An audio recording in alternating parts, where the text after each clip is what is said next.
하나님이 오늘 우리에게 주시는 말씀은요, 룻기 2장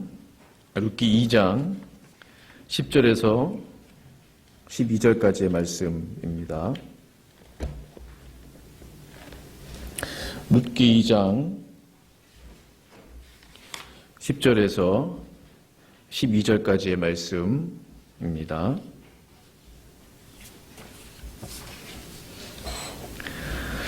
룻기 2장 10절에서 12절까지의 말씀을 찾으신 줄 알고 저와 함께 교독하시겠습니다. 10절 제가 읽습니다. 룻이 엎드려 얼굴을 땅에 대고 절하며 그에게 이르되 나는 이방 여인이거늘 당신이 어찌하여 내게 은혜를 베푸시며 나를 돌보시나이까 하니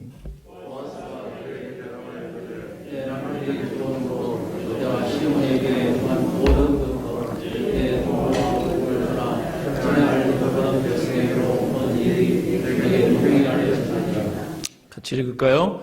여호와께서 내가 행한 일에 보답하시기를 원하며 이스라엘의 하나님 여호와께서 그의 날개 아래 보호를 받으러 온 내게 온전한 상 주시기를 원하노라 하는지라. 아멘. 우리 2022년 새벽교회 표를 힘차게 한번 외쳐보도록 하겠습니다. 오른손을 드시고요. 시작. 말씀과 기도로 비상하는 교회. 말씀과 기도로 비상하는 교회. 아멘. 함께 기도합니다. 걸어가신 아버지 하나님 감사합니다. 일주일 동안 우리를 지켜주시고 보호하여 주셨다가 주의 날 주의 전에 모여 하나님 예배하게 하심을 감사합니다. 이제 주의 말씀을 듣는 시간이 오니 성령께서 주장하여 주시고 이 종의 입술을 붙드셔서 하나님께서 친히 하시고자 하시는 말씀 온전히 증거되게 하여 주시옵소서. 서로 간에 큰 은혜가 되게 하여 주옵소서. 예수님의 이름으로 기도합니다. 아멘. 오늘 룻기 2장입니다. 이제 가정의 달을 맞아 룻기 전체를 제가 강해 설교하고 있는데요. 제목은 보답하시는 하나님. 보답하시는 하나님, 이런 제목으로 하나님 말씀을 증거하겠습니다. 우리는 지난 시간 룻기 1장을 통해서 엘리멜렉과 나오미 가정에 불어닥친 그야말로 태풍과도 같은 하나님의 징계를 보았습니다. 그리고 이제 당신의 백성들을 돌보시는 하나님의 은혜의 그 바운더리, 영역 안으로 들어오는 나오미와 그 며느리 룻의 이야기를 함께 나누었어요. 기억하실 겁니다. 혹시 기억나세요? 1장 마지막 절에 기록된 그 하나님의 은혜의 시작을 알리는 구절이 있어요. 그들이 어느 때에 베들레헴에 도착했다고 되어 있나요? 어느 때에 왔죠? 보리 추수할 때. 그렇습니다. 보리 추수할 때 그들이 베들레헴에 돌아왔어요. 이것이 하나님의 그 은혜의 시작을 알리는, 하나님의 그 은혜의 시작을 암시하는 구절이라고 저는 생각합니다. 이제 빈털터리로 베들레헴에 돌아와서 그 여자 둘이 무엇을 하며 먹고 살 수 있겠어요? 참으로 감사하게도 농부들이 보리 추수할 때 그 보리밭에 떨어진 이삭을 줍는 일을 할 수가 있었습니다. 그것은 하나님의 작은 어떤 은혜의 배려예요. 레위기 19장 말씀 보시면 가난한 자들과 연약한 자들을 위해서 너희가 곡식을 추수할 때 다 베지 말아라. 이삭을 다 거두지 말라고 기록하고 있어요. 레위기 19장 말씀 보시면. 그 떨어진 것은, 땅에 떨어진 것은 다시 줍지 말라고 되어 있어요. 그 남은 이삭과 또 땅에 떨어진 이삭을 주어서 가난하고 배고픈 사람들이 먹고 살 수 있도록 하나님이 그렇게 배려해 주신 거죠. 지금도 그런 상황인 거예요. 그래서 오늘 2장 3절 말씀 보시면 같이 한번 읽어볼까요? 룻이 가서 시작. 룻이 가서 베는 자를 따라 밭에서 이삭을 줍는데 우연히 엘리멜렉의 친족 보아스에게 속한 밭에 이르렀더라. 룻은 그저 곡식을 베는 자를 따라가면서 이제 그걸 줍는 거죠. 밭에 떨어진 그 보리 이삭을 줍기 시작했어요. 근데 가다 보니까 우연히라는 단어가 적혀 있죠. 우연히 보아스의 밭에 들어가게 된 거예요. 근데 놀라운 것은요, 2장 4절 보시면 때마침 보아스가 자신의 밭을 방문하게 됩니다. 2장 4절. 마침 보아스가 베들레헴에서부터 와서 베는 자들에게 이르되 여호와께서 너희와 함께 하시기를 원하노라 하니 그들이 대답하되 여호와께서 당신에게 복 주시기를 원하나이다 하니라. 성도 여러분, 여기 우연히와 마침이란 두 단어를 주목해 보시기 바랍니다. 우린 이 두 단어에서 하나님께서 역사하시는 몇 가지 방법 중에 하나를 발견하게 돼요. 우연히는 굉장히 자연스러워요. 우연히 스치듯 지나가듯 우연히 자연스럽습니다. 근데 마침, 때마침 이거는 정확해야 돼요. 1분도 늦으면 늦습니다. 그렇죠? 정확해야 됩니다. 우연이라는 자연스러움과 마침이라는 정확함이 어우러졌다는 거예요. 이것을 통해서 하나님이 당신의 역사를 이루어 가시고 계신다는 거죠. 잘 아시는 구약성경의 요나 아시죠? 하나님의 얼굴을 피하여 욥바라는 항구로 도망칩니다. 요나는 도망치려고 하는 목적지인 다시스로 가는 배를 어떻게 만나요? 마침 만났다고 돼 있어요. 마침. 그래서 요나 1장 3절 같이 한번 읽어보실까요? 시작. 요나가 여호와의 얼굴을 피하려고 욥바로 내려갔더니 마침 다시스로 가는 배를 만난지라. 요나는 하나님으로부터 도망치는 중이었어요. 그런데 마침 만난 다시스행 배를 탔다는 겁니다. 그 마침 다시스행 배를 탔기 때문에 하나님의 그 징계의 태풍을 만나게 되었다는 사실입니다. 하나님의 역사하심이죠. 하나님의 역사를 이루실 때 이 마침이란 단어를 사용하신다는 거예요. 이것이 바로 하나님의 우연, 하나님의 마침인 것입니다. 또는 아브라함의 아들 이삭 아시죠? 그는 그의 아내를 어떻게 만났습니까? 아브라함의 늙은 종이 이제 이삭의 아내 될 사람을 찾아 나섰습니다. 어느 마을에 이르렀을 때 많은 여인들이 물을 기르러 오는 시간대에 도착했어요. 이것도 마침이에요, 사실은. 그때 아브라함의 종이 기도합니다. 그것도 마음속으로. 내 주인 아브라함의 하나님 여호와여, 이제 젊은 여인들이 이 시간에 이 우물가로 물을 기르러 올 텐데 제가 청해서 물을 좀 얻어 마시려고 합니다. 그때 만약 그 여인이 낙타를 위해서도 물을 주겠다고 하면 바로 그 소녀가 이삭의 아내인 줄로 알겠습니다. 라고 마음속으로 기도해요. 근데 마음속으로 기도가 성경 보시면 떨어지기도 전에, 마치기도 전에 리브가가 나타납니다. 그 소녀가. 그러니까 때마침 그 많은 여인들 중에 뭐 리브가 혼자 왔겠어요? 물 기르러? 동네 여인들이 다 나오지 않았겠습니까? 리브가가 가까이 다가와서 이제 그 이삭의 그 아브라함의 늙은 종이 물을 달라고 청하게 되잖아요. 그러니까 보니까 낙타에게도 물을 주겠다고 하는 거예요. 아, 이 여인이 바로 이삭을 위해 예비된 바로 그 아내이구나 라는 것을 깨닫게 되는 거죠. 여기도 바로 하나님의 그때, 하나님의 그 마침, 때마침이라고 하는 것이 사용됐다라는 거예요. 그 외에도 성경 곳곳에서 하나님은 우연과 마침의 시간 속에서 당신의 놀라운 역사를 이루어 가셨습니다. 성도 여러분, 우리는 우리의 인생의 앞날을 전혀 알 수 없습니다. 요즘 무엇 때문에 고민하십니까? 어떠한 문제가 있나요? 우리 개인적으로나 혹시 우리의 가정적으로 하나님께 그 문제를 가지고 나아가 보셨습니까?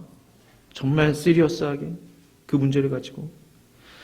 하나님의 우연은 그 모든 우연이 의미 있는 우연이에요. 자, 한번 들어보세요. 하나님의 우연은 그 모든 우연이 의미 없지 않고 의미가 있는 우연이라는 거예요. 나에게 왜 이런 일이 생겼을까? 왜 우리에게 이런 일이 생겼는가? 단순한 우연이 없다라는 거예요. 적어도 그리스도인들에게는, 하나님의 택한 백성에게는 말입니다. 그리스도인들에게 우연은 하나님의 필연일 수 있어요. 우리가 볼 때 우연이지만 하나님 입장에서는 반드시 그 우연이 일어나야 된다는 거예요. 그래서 하나님의 필연이라고 하는 겁니다. 내일 무슨 일이 일어날지, 일주일 뒤에 어떤 일이 일어날지, 1년 뒤에 나에게 어떠한 일이 생길지 아무것도 알 수 없어요. 그러나 전능하신 우리 하나님 아버지는 모든 것을 알고 계시지 않습니까? 그렇다면 우리의 인생을, 우리의 가정의 미래를 누구의 손에 맡겨야 하겠습니까? 바로 전능하신 하나님의 손에 맡겨야 할 줄로 믿습니다. 성도 여러분, 나의 시간, 나의 방법, 나의 때는 불완전합니다. 아브라함의 종이 어떻게 이삭의 아내 될 사람을 찾을 수 있겠어요? 하나님의 우연과 하나님의 그 마침이 없었다면 절대 만날 수 없었을 거예요. 하나님의 우연, 하나님의 때, 하나님의 시간은 그래서 언제나 정확합니다. 우리가 볼 때 좀 늦는 것 같아요. 우리가 볼 때 좀 더딘 것 같아요. 지금인 것 같아요. 그러나 정확하신 하나님께서는 그분의 때, 그분의 시간대로 역사해 주시는 전능하신 하나님이십니다. 이제 때마침 밭으로 나온 보아스, 룻을 이제 보게 됐어요. 처음 보는 이제 소녀잖아요. 처음 보는데 이 소녀는 누구냐라고 이제 묻게 돼요. 그러자 이제 일꾼이 대답합니다. 이는 모압 소녀인데 이 밭에서 좀 이삭을 줍기를 좀 원해서, 좀 청해서 제가 허락했습니다. 중간에 잠깐 집에 가서 쉰 것 외에는 지금까지, 아침부터 지금 이 시간까지 열심히 일하고 있어요. 라고 보고합니다. 그러자 보아스가 룻에게 말해요. 2장 8절 보시면 같이 한번 읽어볼까요? 시작. 보아스가 룻에게 이르되 주로 다른 밭으로 가지 말며 여기서 떠나지 말고 나의 소녀들과 함께 있으라. 내 딸아 들으라 라고 친근하게 불러줍니다. 이삭을 주우러 다른 밭에 가지 말아라. 여기를 떠나지 말아라 라고 2번 강조해요. 매일 이 밭으로 나오라는 거예요. 다른 밭에 가서 눈치 볼 것 없다는 거예요. 여기가 너의 일터라고 생각을 하고 편하게 일하라는 거예요. 내가 책임지겠다는 거예요. 왜죠? 보아스는 유력한 자였어요. 그는 그 밭의 주인이었기 때문에 그래요. 목마르거든 내 일꾼들이 길어온 것을 마시고 다른 남자들이, 소년들이 너를 건들지 못하도록 할 것이다. 너는 차별하거나 어려운 일을 당하지 않을 것이다. 라고 말해주는 거예요. 룻이 너무나도 감사해서 엎드리며 질문합니다. 선생님, 저는 모압 여인인데 어떻게 저 같은 사람에게 이 같은 은혜를 베푸십니까? 라고 물어요. 이때 보아스의 입에서 놀라운 말이 나옵니다. 이게 뭐예요? 내 남편이 죽은 후에, 아니 이 여인에게 남편이 있었다는 사실을 알고 있어요. 네 남편이 죽은 후에 이 모압 땅에서 죽었다는 사실을 알고 있다는 거죠. 내가 시어머니에게 행한 일, 내가 너의 고국을 떠나온 일, 그리고 알지 못하는 이 베들레헴, 이곳에 오게 된 일을 내가 분명히 알고 있다. 알고 보니 보아스는 룻에 대해서 모든 것을 알고 있었어요. 그녀가 모압 땅에서 무슨 일을 겪었으며 얼마나 힘든 세월을 눈물로 보냈는지를 분명히 알고 있다라고 성경은 기록합니다. 성도 여러분, 이 모습은 마치 우리 예수님 같지 않아요? 나에 대해서 모르시는 것 같았는데 다 알고 계세요. 나에 대해서 관심이 없는 줄 알았는데 이제 보니 다 알고 계셨어요. 우리 주님은 그 누구보다도 나에 대해서 정확하게 알고 계시는 분이십니다. 그래서 보아스는 우리 예수님의 그림자라고 하잖아요. 그래서 보아스는 우리 예수님의 예표라고 하잖아요. 보아스가 이어서 말합니다.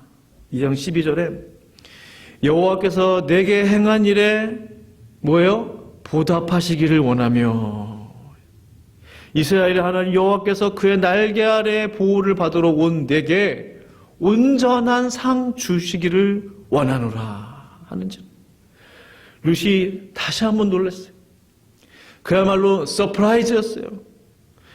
생각해 보세요. 불과 며칠 전만 하더라도 시어머니 나오미와 함께 이제 모압 땅에서 베들레헴 가까운 거리도 아니에요. 두 여인이 터덜터덜 뭐 짐이나 많았겠습니까? 옷 몇 개 싸가지고 짊어지고 터덜터덜 그 광야길을 걸어온 그 장면을 떠올려 보세요. 별의별 생각이 다 들었을 거예요. 앞으로 펼쳐질 내 삶에 무슨 일이 생길까? 내가 잘 살 수 있을까? 내가 잘 적응할 수 있을까? 얼마나 걱정과 염려가 많았겠어요. 동네 사람들한테 구박이나 받지 않을까? 이방 여인이라고 과부라고 차별받지는 않을까? 얼마나 걱정과 염려가 많았겠습니까? 노심초사했던 이 가련한 여인 룻을 한번 생각해 보자는 거예요. 그런데 이게 웬일입니까? 여호와께서 내가 그동안 행한 일에 대해서 보답해 주실 것이다. 보답해 주기를 원한다라고 지금 축복의 말을 하고 있는 거예요. 그분께서 너에게 상을 주실 것이다. 상 주시기를 원한다. 라고 축복의 메시지를 지금 하고 있는 겁니다. 성도 여러분, 하나님의 많은 성품들이 있는데 중요한 성품 중에 하나가 그분 갚으시는 분이세요. 공짜가 없어요. 선이든 악이든 보답해 주시는 분이세요. 갚아 주시는 분이세요. 데살로니가 후서 1장 7절 같이 읽어보실까요? 시작.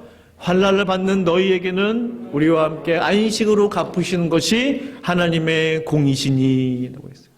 환난을 받는 너희에게는, 고난을 받은 너희에게는 우리와 함께 안식으로 갚으시는 것이, 영혼의 안식으로, 평안으로, 축복으로 갚으시는 것이, 이것이 하나님의 공이라는 거예요. 하나님의 공이. 계시록 22장 12절 말씀 같이 읽어보실까요? 시작. 보라, 내가 속히 오리니 내가 줄 상이 행한 대로 갚아주리라 했어요. 내가 속히 오겠다는 거예요. 갚아주기 위해 속히 오겠다는 거예요. 속히 와서 너에게 줄 상 내가 있다는 거예요. 각 사람에게 행한 대로 갚아주리라 라고 우리 주님이 약속해 주셨습니다. 룻은 이 보아스의 이 축복의 말에 너무나도 놀라고 감사했어요. 겸손히 계속 엎드려 있는 거죠. 그리고 이렇게 말합니다. 내 주여, 제가 당신께 은혜를 입기를 원합니다. 마치 우리 주님께 기도하는 것 같아요. 말씀드렸죠. 보아스가 예수님의 그림자라고. 내 주여, 제가 당신께 은혜를 입기를 원합니다. 저는 당신의 하녀보다도 못한, 여러분 성경 보시면 이렇게 돼 있죠. 하녀보다도 못한 소녀입니다. 그러한 저에게 저를 위로하시고 제 마음에 기쁨을 주셨나이다. 시어머니 이름이 원래 나오미, 기쁨이었는데 마라라고, 쓴물이라고, 고통이라고 불러달라고 했는데 이제 제 마음에 기쁨을 주셨나이다. 룻의 마음에 기쁨이 넘치기 시작했어요. 우울했던 여인 룻, 불행했던 소녀 룻의 마음에 위로와 기쁨의 마음이 샘솟기 시작했다는 사실입니다. 그 누구도 그녀를 위로해 주지 못했을 거예요. 그 어떠한 사람도 그녀의 마음을 헤아려 주지 못했습니다. 그러나 예수님의 그림자, 예수님의 예표인 보아스가 룻의 진심으로 룻의 마음을 위로해 주고 그게 기쁨의 메시지를 전해 주었다는 사실이에요. 성도 여러분, 예수님은 우리의 나의 참된 위로자이신 것을 믿으십니까? 그래서 마태복음 5장 4절에 이렇게 말씀하고 계세요. 애통하는 자는 복이 있나니, 애통하는 자는 복이 있나니, 우는 자들은 복이 있다는 거예요. 그들이 위로를 받을 것이며, 위로를 받을 것이며. 이 시간 위로가 필요하신 성도님들 계십니까? 우리 주 예수님의 깊으신 위로가 이 시간 가득하기를 간절히 축원합니다. 아멘. 이제 마침 식사 시간이 다가왔어요. 그래서 일하던 일꾼들이 3, 4, 5 앉아서 이제 가져온 도시락을 가지고 식사하기 시작합니다. 룻은 뭐 친구가 있었겠어요? 이제 막 왔는데 친구도 없이 분명히 홀로 떨어져서 식사했을 거예요. 뻔하죠. 남들에게 보이고 싶지 않은 초라한 도시락을 꺼냈을 거예요. 초라한 도시락. 뭘 싸왔는지 성경에 기록되어 있지는 않지만 뭘 싸왔겠어요? 쌀 것도 없었을 텐데. 홀로 먹는 그 외로운 식사를 룻이 지금 하고 있는 겁니다. 그런데 보아스가 룻을 자신의 그 식탁의 자리로 초대해요. 참 우리 예수님 같아요. 예수님의 그 은혜의 식탁으로 초대하는 것 같아요. 예수님의 그 위로의 식탁으로, 그 기쁨의 식탁으로, 말씀의 식탁으로 초대하는 것 같아요. 룻아, 이리 와서 빵을 먹으라는 거예요. 빵만 먹지 말고 뭐예요? 내 빵을 초에 찍어서 먹으라 라고 해요. 초가 뭘까요? 성경 보니까 와인 비네가라고 되어 있어요. 와인 비네가. 아시죠? 와인 비네가. 보면 기름을, 그 옛날에도 와인 비네가에 오일을 섞어서 이렇게 빵을 찍어서 먹었나 봐요. 굉장히 오래됐어요. 이 역사가. 혹시 이제 이탈리아 식당 가시면 이 식전에 빵이 나오잖아요. 그리고 이제 그 와인 비네가하고 올리브 오일을 한 걸 찍어서 먹지 않습니까? 제가 그걸 생각하는데 갑자기 생각이 났어요. 오래전에 제 아내하고 이제 그 결혼 전에 연애할 때 강남에 노리타라는 식당에 갔어요. 지금도 있더라고요. 처음 먹어보는 거죠. 빵이 나왔고 뭘 찍어 먹으라는 거예요. 그게 바로 이것이었어요. 와인 비네가에 올리브 오일 섞은 그 딥을 찍어 먹었는데 처음 먹어보는 거죠. 그냥 맨빵을 먹는 거하고 차원이 달라요. 얼마나 새롭고 또 그 시큼하잖아요. 얼마나 맛있고 입맛을 돋구었는지 지금 생각해도 그 기억이 또렷이 제 머릿속에 남아있어요. 그냥 맨빵만 먹으면 맛이 없습니다. 밋밋해요. 뻑뻑합니다. 바로 이것이 룻의 인생이었어요. 그러나 이제 그녀의 밋밋했던 인생, 재미없던 인생이 맛나는 인생으로 바뀌는 순간이 온 거예요. 내 떡 조각을 초에 찍으라. 내 무미건조한 인생이 이제 맛나는 인생이 될 것이다. 이걸 암시했다고 저는 믿어요. 살맛나는 인생이 될 것이다. 무미건조함이 이제 떠날 것이다. 맛없는 인생이 떠날 것이다. 라는 것을 암시했다고 저는 믿습니다. 뿐만 아니라 보아스가 이제 볶은 곡식을 줘요.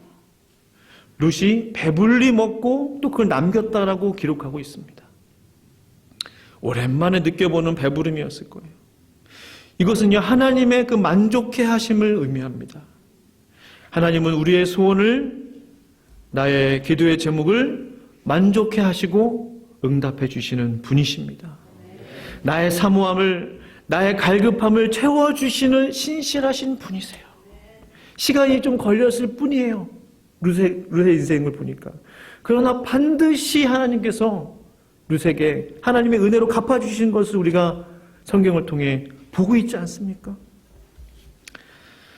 나중에 룻이 하루 종일 밭에서 이제 일한 그 보리 이삭을 거둬서 타작을 해봤어요. 한 에바 정도 거두게 됐다고 성경은 기록합니다. 한 에바는 12돼 정도 돼요. 돼 아시죠? 시골 가면 돼. 저도 본 기억이 나는데 12돼 정도 돼요. 이것도 지역마다 다르다고 그러더라고요. 뭐 어디 경상도 이런 데는 돼 이렇게 수북이 사서 이게 한 돼. 뭐 경기도 이런 데는 탁 잘라가지고 이게 좀 한 돼. 예. 지방마다 좀 인심에 따라 조금씩 다른 것 같아요. 여하튼 한 에바는 12돼인데 16kg 정도 됩니다. 16kg. 하루 만에 보리 16kg을 얻게 된 거예요. 집으로 가는 이 룻의 발걸음이 얼마나 가벼웠겠어요. 그동안 얼마 동안 일했는지 모르지만 그동안 일한 것과 비교할 수 없을 정도 엄청난 수확을 거두게 됐어요. 16kg면 가볍지도 않은데, 그러나 그녀의 발걸음은 매우 가벼웠을 거예요. 시어머니 나오미가 룻이 가져온 이 보리자루를 보고서 이게 어쩐 일이냐고 깜짝 놀라요. 너에게 이러한 은혜를 베푼 사람이 누구냐? 라고 물어요. 이제 룻이 이야기하죠. 보아스였습니다. 그 시어머니 깜짝 놀라요. 보아스가 맞냐고. 그는 우리의 친족으로 우리 집에 기업을 물을 자 중에 하나이니라 라고 룻에게 이야기해 줍니다. 룻도 놀랐고 나오미도 놀랐어요. 룻은 우연히 들어갔던 밭에서 보아스, 즉 엘리멜렉의 친족, 그 가정의 대를 이어 기업을 물을 자를 만났다는 사실이에요. 성도 여러분, 룻의 그 발걸음, 그녀의 그 발걸음을 보아스에게로 인도하신 분이 누구이시겠습니까? 누가 그녀의 발걸음을 보아스에게로 이끌겠어요? 바로 우리 하나님이셨어요. 하나님이 그녀의 발걸음을 보아스에게로 이끌어 주셨다는 사실입니다. 발걸음을 이끌어 주시는 분이세요. 그래서 욥기 31장 4절 말씀 보시면요, 같이 읽어보실까요? 하나님은 시작. 하나님은 내가 하는 일을 내 모든 발걸음을 하나하나 세고 계신다. 아멘. 내가 하는 모든 일을 낱낱이 알고 계시고 내 발걸음을 하나하나 세고 계신다. 머리카락만 세시는 분이 아니세요. 우리의 발걸음도 세고 계시는 정확하시고 세심하신 분이십니다. 잠언 16장 6절 같이 읽어볼까요? 시작. 사람이 마음으로 자기의 길을 계획할지라도 그의 걸음을 인도하시는 이는 여호와시니라. 아멘. 그의 걸음을 인도하시는 분, 우리의 발걸음을 인도하시는 분은 우리 여호와 하나님이십니다. 성도 여러분, 나의 한 걸음 한 걸음을 인도하신 하나님을 이 시간 우리가 바라보기를 원합니다. 이 룻의 이야기를 보면서 그냥 믿었으면 좋겠어요. 룻의 하나님, 저의 하나님 되어 주시옵소서. 룻의 발걸음 인도하신 하나님, 제 하나님 되어 주시옵소서. 무조건 되어달라고. 지금은 알 수 없지만 우리가 지금은 모든 걸 깨달을 수 없어요. 룻도 그랬을 거예요. 이해할 수 없었을 거예요. 다 알 수 없었어요. 그러나 룻의 인생을 보면서 하나님의 뜻이 있었구나. 하나님께서 룻의 발걸음을 인도하시고 계시는구나. 하나님의 뜻이 있겠지. 하나님의 계획이 있겠지. 분명히 하나님께서 역사해 주실 것이다 라는 믿음을 갖기를 간절히 원합니다. 이런 생각이 들었어요. 은혜가 클수록, 하나님이 준비하신 은혜가 클수록 그 깨달음의 기다림이 길구나. 금방 깨달아지는 것은 금방 알게 돼요. 간단한 일들, 금방 깨닫게 해주시는 것들. 그런데 10년이 지나고 20년이 지나고 30년이 지나도 깨닫지 못하는 것들이 있어요. 우리의 인생들을 보면. 저에게도 그런 게 있어요. 성도님들에도 그런 게 있지 않으십니까? 아직 깨닫지 못한, 왜 그랬을까? 왜 그런 일이 생겼을까?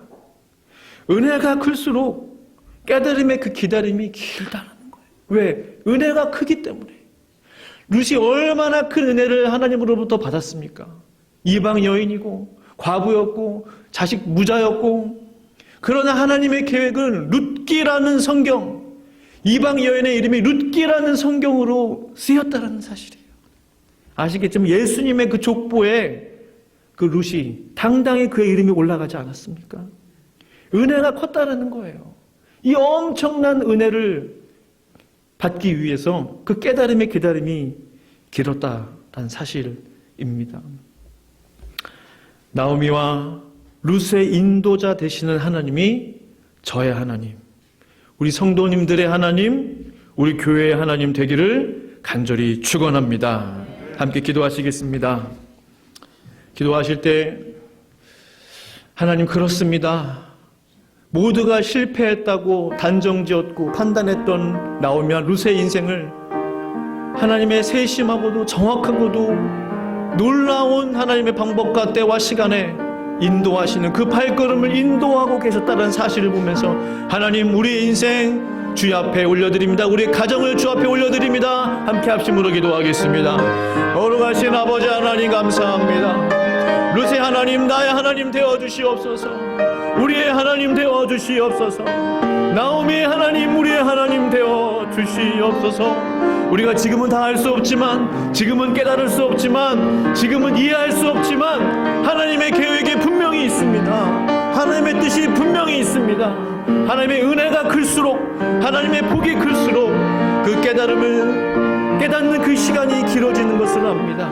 하나님, 그러나 끝까지 포기하지 않고 주님의 신실하심을 믿게 하여 주시옵소서. 반드시 하나님의 백성들에게, 하나님의 자녀에게 말씀하시고 응답하시고 역사해 주실 줄로 믿습니다. 그 은혜가 우리 교회 가운데, 우리 교회 가정 가운데 넘치게 하여 주시옵소서. 주님 감사합니다.